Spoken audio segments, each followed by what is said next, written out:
What is going on, friend? Welcome back to the Your Boy Roy Show. I got a good one for you guys today. I really hope this hits home. It hits you in the good part of your soul. It's what you need to hear so you finally make the lifestyle change you've always dreamed of. Because let's be honest, you're listening to this podcast, you have done our challenges, you follow us on social media, whatever it is, or a friend sent you this because you have a dream to be happier and healthier. You see a version of yourself that you work out on a regular basis and you're eating healthy foods and you feel better and you're more confident and you fit into the clothes that you want and you're setting a good example for your kids and you're literally improving the quality of your life and the longevity of your life, right? And so that's why you're here. And none of this happens unless we have the right mindset, unless we have the mindset that we know that this journey is not going to be perfect, but it does not matter what obstacles life throws our way. We choose to overcome those obstacles to build the life we want and become the person we want to be versus making excuses and falling short and going back to who we used to be or not being happy with where we're at. Okay. And so we are, to give you context to why I decided to do this podcast here, is because we are actually coming up on week 3 of our No Excuses Challenge. Now, if you've never heard of our No Excuses Challenges, they are 100% free, 100% virtual. I will give you everything you need, teach you everything you need to build your happiest, healthiest life, which is our motto. And so we have had hundreds of people come in to do this challenge. And what's interesting is that this is our New Year's challenge. So our 2025 New Year's challenge. And one of the big themes of this No Excuses Challenge is that 80% of people give up on their goals by mid-February. And I just think that statistic is wild. It's wild because every single person who joins this challenge or has made a fitness-based New Year's resolution, they didn't start that resolution saying, oh, I just want to do this for 3 weeks and then get as much results as I can by mid-February and then I'll stop. Like, you guys all have the intention of this being a lifestyle change. And when I think of a lifestyle, again, I hope you think the same thing. I'm thinking at least creating some kind of program that I can follow for the next decade at a minimum. But when we're talking about a lifestyle change, it's not just the next 10 years. It's the next 20, 30, 40, 50 years. And what's wild to me is that we're supposed to be making a game plan that lasts 50 years and you don't even make it 2 months.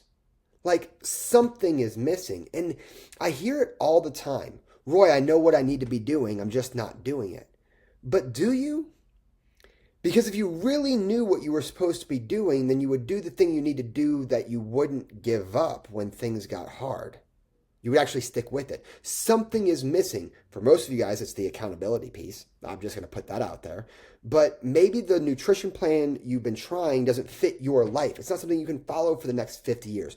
The workout program you're doing, you join the gym and it doesn't fit your schedule and you're trying to go to a gym that's 20 minutes away and you're just trying to be there for an hour, hour and a half, and you just don't have the time. It just doesn't fit. Or maybe your body doesn't have the capacity to work out that hard right now because you've been out of the gym for so long. You're doing these things that you feel like you know what you're doing, but obviously not, because you've only make it 4 or 5 weeks before you fall off.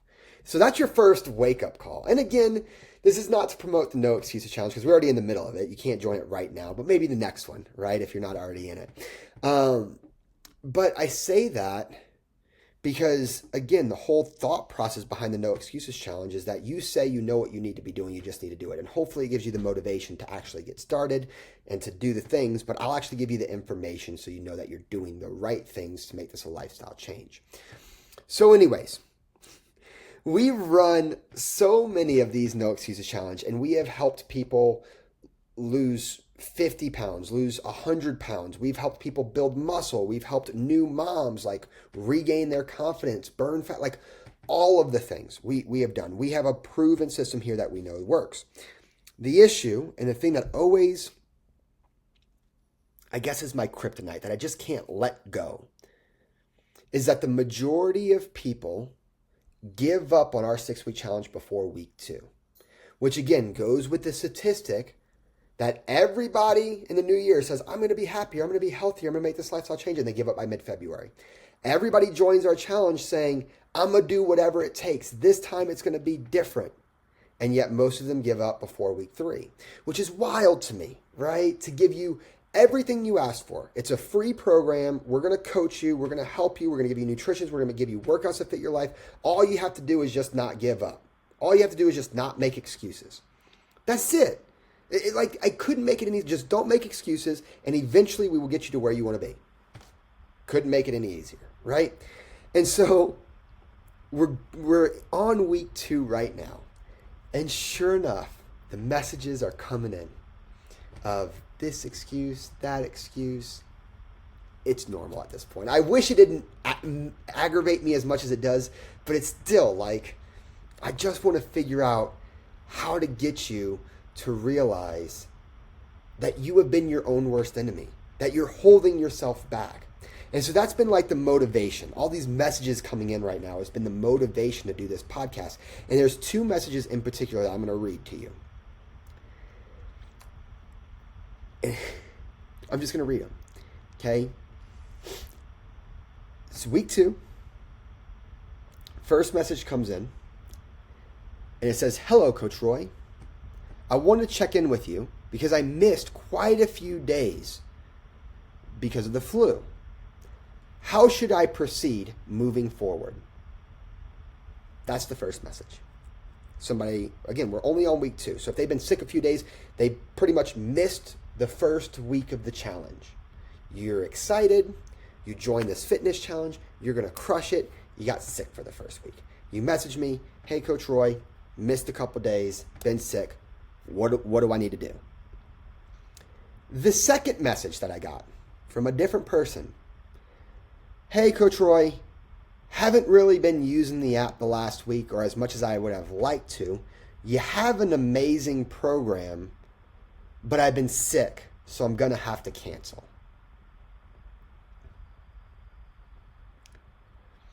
Both of these people got on a call with me, and I asked them what their goals were. Both of them said they wanted to lose weight. Both of them want to set an example for their kids. They have the same goal, the same why. They have similar life situations. I'm just telling you guys because I know this. They both started at the same time, same everything. They were given the same exact obstacle. They both got sick during the first week of the challenge. Do you not see the difference of which person is mentally tough, which person is going to succeed and reach their goals, and which person won't?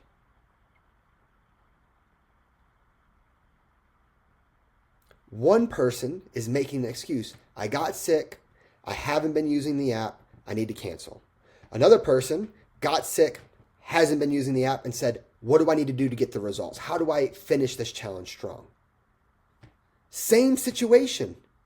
Y'all, like, this is the difference between living your happiest life, stepping into and becoming the person you want to be.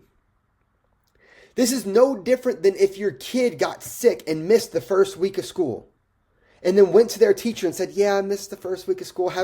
It's this school thing. It's a great program, but I just, maybe after summer break, I could come back. Like, what example does this set for your kids? You get sick, you give up. Like, it just blows. I'm like, 1 out of the 6 weeks. Like, we can still get amazing progress in the next 5 weeks, can we not? And not only that, it's 1 bad week in the grand scheme of 50 years. And you're giving up. It's wild to me. And so I broke this down, and it needs to be said, but this person gave up before we even got to week 3, before we even really made any real change, and we really even got to work together.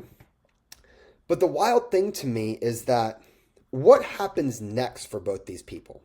Because the person who decided to give up because they got sick for a week, what do you think is going to happen over the next 5 weeks? Well, we know that they're not going to get in better shape. They've given up. They're not going to work out. They're not going to do their nutrition plan. They're probably going to gain more weight. And if they do those 3 things, they're going to have less energy. They're going to be less confident and less motivated. Which means the next time this person decides, okay, I'm motivated, let's do this thing, it's going to be different this time. It is going to be, if not twice or 3 times or 4 times as hard to now get in shape, because she's even more out of shape, more overweight. She hasn't been to the gym, which means when she does get in, she's going to feel less confident, be more sore. And more than all of that, because you can overcome those things, the biggest issue I have is that she has reinforced the little part of your brain that makes decisions. And she has said, hey, brain, when things get hard or doesn't go my way, or there's an external thing that happens to me, it's okay to give up. It's okay. Which means the next time she does another challenge, or she decides to join a gym or gets in shape, something else is going to happen. Maybe it's not that she gets sick. Maybe it's that her job, something happens and she now has to work extra hours and do overtime. I was supposed to go to the gym after work, but now that I have to work extra hours, can't do that. It's okay. Got to give up. And you keep reinforcing that when external things happen to you and it's out of your control, it's not my fault. This thing happened. Got to give up. And you keep reinforcing that, which creates mental weakness. And a lot of you guys don't want to admit it, but the reason why you're not in shape and you're not living your best life and you're not happy and you're not healthy is because you just haven't worked the literal part of your brain, the muscle in your brain that says, I'm tough and I get through hard times. And the cool thing is that it's not like it's a talent that some people have and other people don't. It's something you train. It's something you do. It's a decision you make. The only difference between these 2 ladies is one of them made a decision to stick with it, while the other person made a decision to be weak and give up. And I'm not saying these words like be weak and mental weakness and stuff to like harp on anybody, because people make excuses all the time. I'm saying this because sometimes, and it's the thing people say is, Roy, I love that you have this no BS approach and you say it how it is and you're giving me the kick in the ass I need. And people love that when they're starting the program, but nobody wants to hear it when they got sick for a week and they've given up. Nobody wants to hear it when they've fallen off for the last 2 or 3 months and they're in worse shape and not confident. But I'm here to tell you that it's just a decision. Because every time you start this journey, there is going to be an external factor that the universe is going to say, hey, you want to get in shape? Here's this curveball. And it's always going to be something that's out of your control. It's going to be a small thing or a big thing. It doesn't matter. There's always going to be something. And the things don't get any easier. The longer you do this journey, you're always going to have obstacles, but you get stronger. Like there's always opponents, there's always curveballs, there's always monsters to defeat and dragons to slay. It doesn't get any easier, you just level up. And it becomes easier to say, yeah, I'm not giving up. But you just have to make the decision. Because if you got, every time you decided to start this fitness journey, if you got sick the first week every single time, what's the difference between just getting through it now versus getting through it next month versus getting through it next year? Nothing. The only thing that changes is your mindset. The only thing that changes is you make a decision to not make excuses. Thus, the name of the challenge. Just don't make a fucking excuse. Like, just don't. And it will change your life. Not just physically, but mentally and emotionally, because you're going to start seeing that in your relationships with your significant other. You're going to stop making excuses as to why you're not showing up for your partner or why you're settling for less in your relationships. You're going to start realizing in your job that you're going to stop making excuses and stop cutting BS and stop cutting corners. And it's going to fulfill you in that part of your life too. Every single aspect of your life will get better when you stop making these damn excuses. You have been your own worst enemy since day one. You need to get out of your own head and just do the thing that you said you're going to do. Literally, take a piece of paper, write a contract with yourself, and fucking sign it. And put it on your refrigerator. And let your family know, and let your kids know. People are trying to justify to me, Roy, this is why I gotta cancel, because this is my good excuse. I don't care. It doesn't affect my life if you get in shape. Instead of telling me your excuse, why don't you look your kid in the eye and say, hey, this is why mommy is giving up on her goals again. And just FYI, if you ever go through something like I'm going through, I'm okay if you give up and you never reach your dreams or your full potential either. Because that's the example I'm setting for you. Y'all, I don't want this to be mean, and I know it is coming out mean, but you need to hear this. Because part of the reason why you're doing this is to set an example for your kids. And I think there's nothing worse than setting the example for your kids that you make a commitment to yourself, a promise, a contract with yourself to say, I'm going to do this thing no matter what, and the smallest little inconvenience happens and you give up. It's like the worst example you could set for anybody. You make a promise, you shake somebody's hand, you make a commitment, you follow through. And that's the end of it. And if you simply just did that, you stopped worrying about the number on the scale, you stopped worrying about being perfect every single day, you just started rolling with the punches, it would change your life. So, I'm glad I got that out, y'all. Welcome to my TED Talk. Welcome to my rant. Thank you for being here. And again, as much as this needed to be said, I hope that this hits you in the good part of your soul. That motivation, that kick in the rear that you needed to just make the change. Because you don't need to join my challenge or my no excuse thing. Like, people are always like, oh, well, I don't have time, or I wish it was free, or this or that. I'm like, nothing is stopping you right now. Once you are done with this podcast, instead of eating the extra donut, eat chicken breast or an apple or something you know is healthy. Instead of cracking open another soft drink, drink some water. Nothing is stopping you from just going for a 15-minute walk outside with your family, or going on a bike ride, or doing some air squats or wall sits while you brush your teeth. Like, nothing is stopping you from making a decision right now, today, to make that change. But changing for one day isn't impressive. Changing for 1 week isn't impressive. Heck, anybody can do a program for 6 weeks. It's not impressive. What's impressive is making a commitment to a lifestyle change and doing it for the next 10 years. That's hard. That's impressive. That's where you become a new version of yourself that you're proud of. Stick with it. Make a commitment. Stop making so many damn excuses.